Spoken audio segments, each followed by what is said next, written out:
Hybridisation अलग से भी देख सकते हैं संकरण को, लेकिन यहाँ पर जब एल्कीन का स्ट्रक्चर देख रहे हैं तो इसमें भी sp2 हाइब्रिडाइजेशन को समझना ज़रूरी है। sp2 हाइब्रिडाइजेशन में संकरण में जो कार्बन रहता है वो sp2 हाइब्रिड होता है, लेकिन कौन सा कार्बन होता है इस बात का हमें ध्यान रखना है। जैसे sp2 संकरण हमको देखना है तो ये कार्बन है, कार्बन का एटॉमिक नंबर 6 होता है। तो इसको यदि हम खोलेंगे, first S2, second S2, 2p, x, y और z, इस टाइप से इनका स्ट्रक्चर रहेगा लास्ट का। तो 2 और 2 4 हो गए। अब 2 और चाहिए तो एक यहाँ पर, एक यहाँ पर। वही हुंड के नियम के अनुसार कि जब तक कोई भी सब सेल हाफ फिल्ड नहीं हो जाएगी जोड़े नहीं बनेंगे। यहाँ पर एक इलेक्ट्रॉन, यहाँ पर एक इलेक्ट्रॉन। अब इसका स्ट्रक्चर अपन देखते हैं ग्राउंड स्टेट में, यानी कि सामान्य अवस्था में। तो यहाँ पर 2 इलेक्ट्रॉन हैं, यहाँ पर एक इलेक्ट्रॉन, यहाँ पर एक इलेक्ट्रॉन, जे ग्राउंड स्टेट है। अब उत्तेजित अवस्था में देखते हैं एक्साइटेड स्टेट में, तो यहाँ का एक इलेक्ट्रॉन, यहाँ पर एक है, यहाँ पर एक है, जे एनर्जी लेके यहाँ पर उत्तेजित होके आ जाता है। अब कार्बन में 4 अयुग्मित इलेक्ट्रॉन हो गए, मतलब अनपेयर्ड इलेक्ट्रॉन हो गए। और वैलेंसी की जो डेफिनेशन है वो भी यही है कि जितने अनपेयर्ड इलेक्ट्रॉन हो आउटर मोस्ट में, बाहरी कक्षा में, तो वही उनकी वैलेंसी कहलाती है। तो 1 2 3 4, तो इसकी 4 वैलेंसी हो गई। थोड़ा सा ध्यान से समझना। अब इसमें जो 4 वैलेंसी हो गई है, अब इसको पूरा करना है, लेकिन इसमें पहले हाइब्रिडाइजेशन भी पाया जाता है। जब भी कोई एटम रिएक्शन करता है तो अपनी तैयारी करता है, जो तैयारी करता है उसी तैयारी को अपन संकरण यानी हाइब्रिडाइजेशन बोलते हैं। Hybridization depend on chemical environment, क्योंकि हाइब्रिडाइजेशन जो रहता है वो रासायनिक वातावरण पर निर्भर करता है। यदि रासायनिक वातावरण में हाइड्रोजन उपयुक्त हैं, जैसे CH4,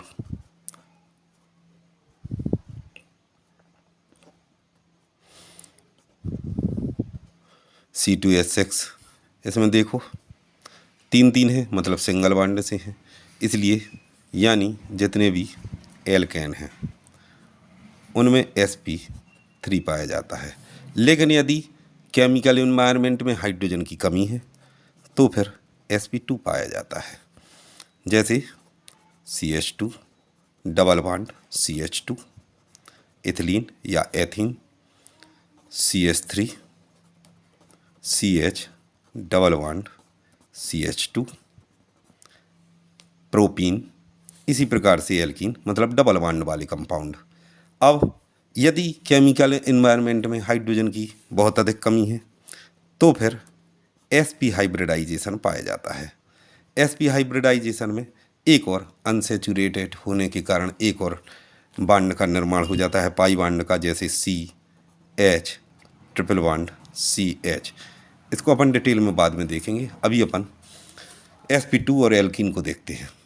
तो रासायनिक वातावरण पर हाइब्रिडाइजेशन डिपेंड करता है, तो हम यहाँ डॉटेड कर देते हैं कि इसमें कौन सा हाइब्रिडाइजेशन पाया जा रहा है, sp2। अब इसकी डेफिनेशन ज़्यादा याद करने की ज़रूरत नहीं है, जैसा करते हैं वैसा ही लिखते जाते हैं। जैसे जब एक s ऑर्बिटल, एक बात का ध्यान रखना कि हाइब्रिडाइजेशन एक एटम यानी एक ही परमाणु के अंदर पाया जाता है, इसमें 2 परमाणु आपस में नहीं जुड़ते। जब 2 परमाणु जुड़ते हैं उसे ओवरलैपिंग कहा जाता है। एक ही परमाणु या आयन में हाइब्रिडाइजेशन पाया जाता है, उसके अंदर की जो तैयारी है। तो जब एक s ऑर्बिटल 2 p ऑर्बिटल के साथ में मिलता है, अपनी ऊर्जाओं को भी पुनर्वितरित कर लेता है, समान आकार आकृति यानी सेम शेप साइज और एनर्जी के नए संकृत यानी हाइब्रिड ऑर्बिटल का फॉर्मेशन करता है। तो इस प्रोसेस को अपन हाइब्रिडाइजेशन कहते हैं। जब एक एस और दो पी मिलते हैं तो इसे sp2 संकरण यानी sp2 हाइब्रिडाइजेशन कहते हैं। तो एक एस और दो पी मिले, अब जैसे मिले वैसे ही बनेंगे। तो sp2 हाइब्रिड एक, sp2 हाइब्रिड दो मिला, यानी कि दो sp2 हाइब्रिड।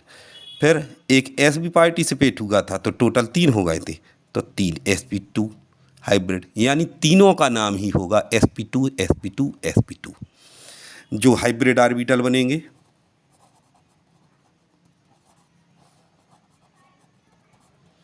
वो sp2 हाइब्रिड ऑर्बिटल बनेंगे। अब इसमें देखते हैं sp2 हाइब्रिड ऑर्बिटल किस प्रकार से बनते हैं। तो जैसे कार्बन अपन ने देख लिया, तो ये एक, ये दो और ये तीन। एक ऑर्बिटल sp2 इतना, दूसरा ऑर्बिटल sp2 इतना, तीसरा ऑर्बिटल sp2 इतना। संकरण के द्वारा किसी अणु की ज्यामिति रचना स्पष्ट की जा सकती है, यानी स्ट्रक्चर और जियोमेट्री उसकी स्पष्ट की जा सकती है। तो हम इसमें बता सकते हैं इसमें कितने एंगल का कोण बना है। ये यहाँ पर, ये यहाँ पर, ये यहाँ पर, यानी तीनों हाइब्रिड ऑर्बिटल के बीच में यहाँ 120 120 अंश, यहाँ भी 120, यहाँ भी 120 अंश। इस प्रकार से इसकी आकृति भी स्पष्ट हो जाएगी। जे ऐसी त्रिकोणीय समतलीय यानी ट्राइगोनल प्लेनर इसकी आकृति हो जाएगी। जे एक कार्बन की स्थिति हुई। अब इसमें ध्यान क्या रखना है, जो स्टूडेंट हमेशा गलती कर देते हैं, इसमें ध्यान ये रखना है कि एक अभी इसका एक ऑर्बिटल अभी संकरण में भाग नहीं लिया है इसने, मतलब अनहाइब्रिड है। तो अब देखते हैं, जैसे एल्कीन में अपन सबसे छोटा उदाहरण लेते हैं एथीन। एथीन मतलब C2H4, क्योंकि जितने भी एल्कीन हैं, एल्कीन का बुंदेलखंडी सूत्र हमने पिछले वीडियो में बताया था एल्कीन का, कि कार्बन की संख्या से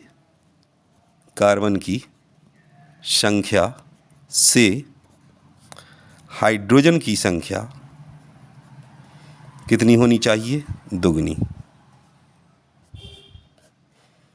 एल्केन में क्या बताया था, दुगने धन दो। अब तो यहाँ पर C2 तो H4। अब एक कार्बन की स्थिति ये हुई, ये यहाँ से ये साथ जोड़ेंगे यदि, तो ये ट्राइगोनल प्लेनर बन जाएगा। अब एक कार्बन अपन ये बना लेते हैं,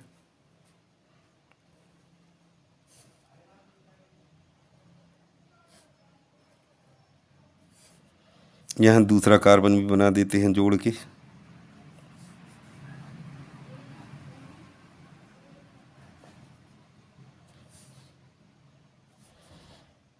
ये देखिए, ये sp2 हाइब्रिड एक कार्बन हो गया, ये sp2 हाइब्रिड दूसरा कार्बन हो गया।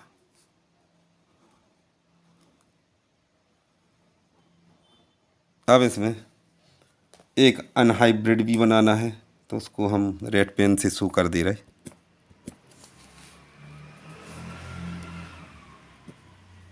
रेड पेन से अनहाइब्रिड को शो कर दे रहे, या ब्लू से कर दे रहे हैं।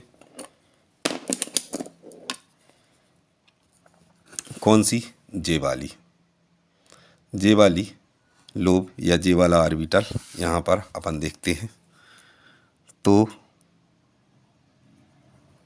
जे है। इसने हाइब्रिडाइजेशन में भाग नहीं लिया है।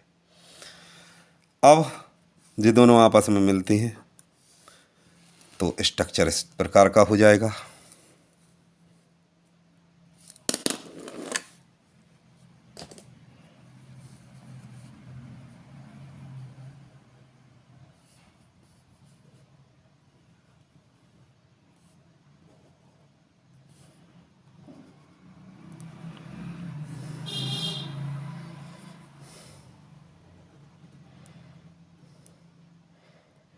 ये एक कार्बन, ये दूसरा कार्बन यहाँ पर। अब ये यहाँ पर ओवरलैपिंग हुई है। कौन सी ओवरलैपिंग हुई है? sp2 overlapping, sp2 overlapping. और यहाँ पर फॉर्मेट होता है सिग्मा बॉन्ड। अब इसी प्रकार से ये अनहाइब्रिड लोब भी अपन शो कर देते हैं। एक ये है, थोड़ा सा टेढ़ा बन गया है, आप लोग सही बनाना। और एक ये है। अब यहाँ पर सिग्मा बन गया। अब केमिकल एनवायरनमेंट में जो हाइड्रोजन है वो यहाँ जुड़ जाते हैं। हाइड्रोजन मतलब H1 यानी 1s1 यानी s ऑर्बिटल। तो s ऑर्बिटल गोलाकार यहाँ पर ओवरलैपिंग कर लेगा और सिग्मा बॉन्ड बना लेगा। तो ये चारों हाइड्रोजन यहाँ पर जुड़ गए। ये चारों हाइड्रोजन सिग्मा बॉन्ड के द्वारा जुड़ गए यहाँ पर। अब ये वाला ऑर्बिटल बचा है जो अनहाइब्रिड है। तो ये अनहाइब्रिड ऑर्बिटल आपस में साइड वाइज ओवरलैपिंग कर लेता है इस प्रकार से।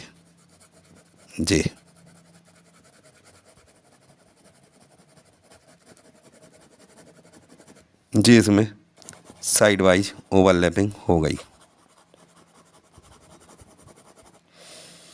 और जे बन गया यहाँ पर पाई बॉन्ड। तो अब हमें ये भी स्पष्ट हो जाएगा कि एल्कीन में जो एथीन होता है उसमें कितने सिग्मा कितने पाई हैं। तो 1 2 3 4 5 सिग्मा है और 1 पाई है, क्योंकि आधा ऊपर बना है आधा नीचे बना है। इन दोनों को मिला के 1 पाई बॉन्ड बोलते हैं। स्टूडेंट गलती नहीं करना कि इनको 2 गिन ले। अब यहाँ पर शो भी कर देते हैं 120 ये सभी जगह कहलाया 120 अंश का कोण। ये देखो आकृति ट्राइगोनल प्लेनर थी, इसमें भी अणु की आकृति ये ट्राइगोनल प्लेनर। इस प्रकार से ये एथीन का स्ट्रक्चर बन जाता है। ये क्या है? एथीन।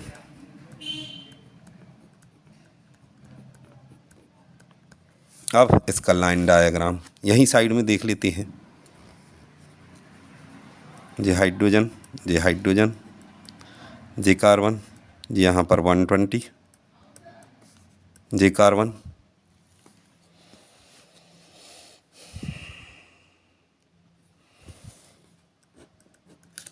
ये यहाँ पर हाइड्रोजन, ये यहाँ पर 120। अब पाई बॉन्ड को रेड पेन से शो कर दे रहे हैं। ये यहाँ पर पाई बॉन्ड इलेक्ट्रॉन क्लाउड के रूप में। तो ये पाई बॉन्ड हो गया, ये सभी सिग्मा हो गए। इस प्रकार से एथीन का स्ट्रक्चर होता है। यदि हमें प्रोपीन बनाना है तो इसमें थोड़ा सा और एक कार्बन बढ़ जाएगा। देखते हैं कैसे। पहले देख लेते हैं प्रोपीन का स्ट्रक्चर किस प्रकार से बनेगा। तो हमने बताया है कि सिंगल बॉन्ड यदि रहेगा कार्बन कार्बन के बीच में तो sp3 हाइब्रिडाइजेशन पाया जाएगा। तो पहले लाइन डायग्राम देख लेते हैं। CH3, तो ये CH3,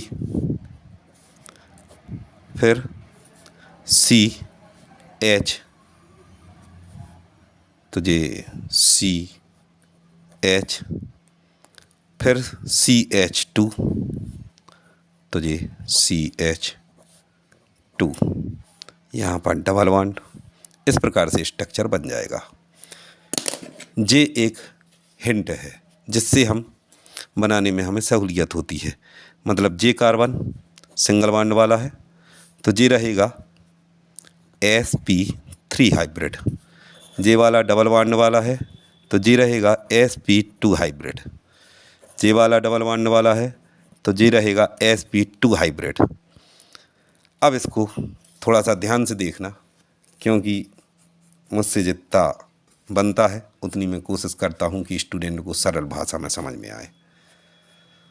अब इसी प्रकार से हम ऑर्बिटल स्ट्रक्चर भी बना लेंगे। एक, दो,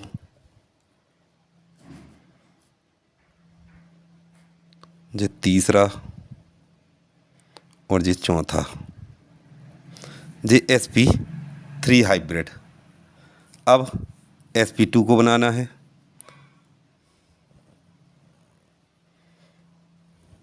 तो sp2 में 120 का होता है बीच में एंगल, इसलिए हम इस टाइप का बनाएंगे। अब इसी से दूसरा भी जोड़ना है, तो दूसरा यहाँ कहीं भी जोड़ सकता है, क्योंकि स्पेस ओरिएंटेशन इनका डिफरेंट है। ऐसा करके हम यहाँ बना दे रहे हैं जिससे सीध समझ में आ जाए। ये हो गया sp2। इस टाइप से तीनों कार्बन व्यवस्थित हो गए। अब अनहाइब्रिड ऑर्बिटल भी बनाना है, तो अनहाइब्रिड ऑर्बिटल को यहीं शो कर दे रहे हैं। जैसे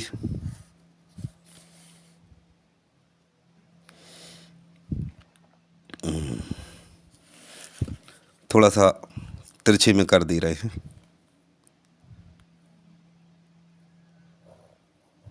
रेड पेन से ये अनहाइब्रिड ऑर्बिटल। अब देखते हैं इसमें हाइड्रोजन का s ऑर्बिटल जुड़ता जाएगा, तो हाइड्रोजन एक यहाँ सिग्मा बनाएगा।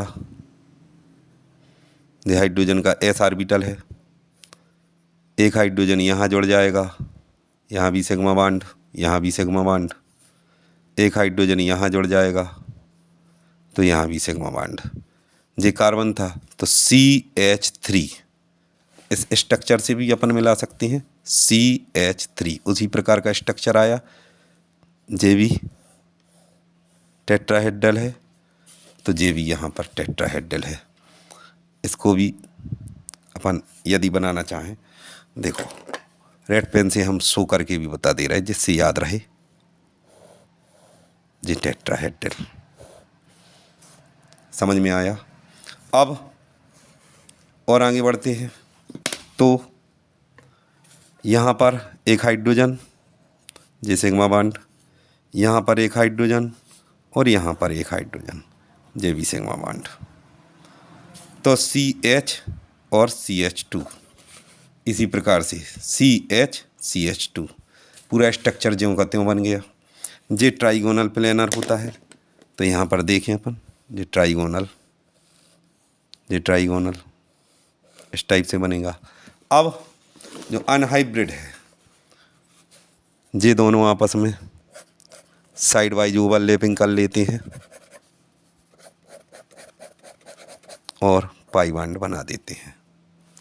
इस प्रकार से जी सिग्मा और पाई दो प्रकार के बॉन्ड बन जाते हैं। आशा है स्टूडेंट सभी को समझ में आ गया होगा। ये है स्ट्रक्चर ऑफ प्रोपीन।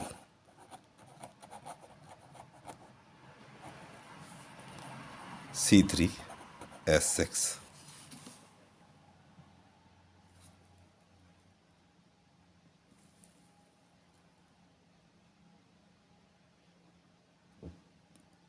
मिलते हैं फिर अगले वीडियो में।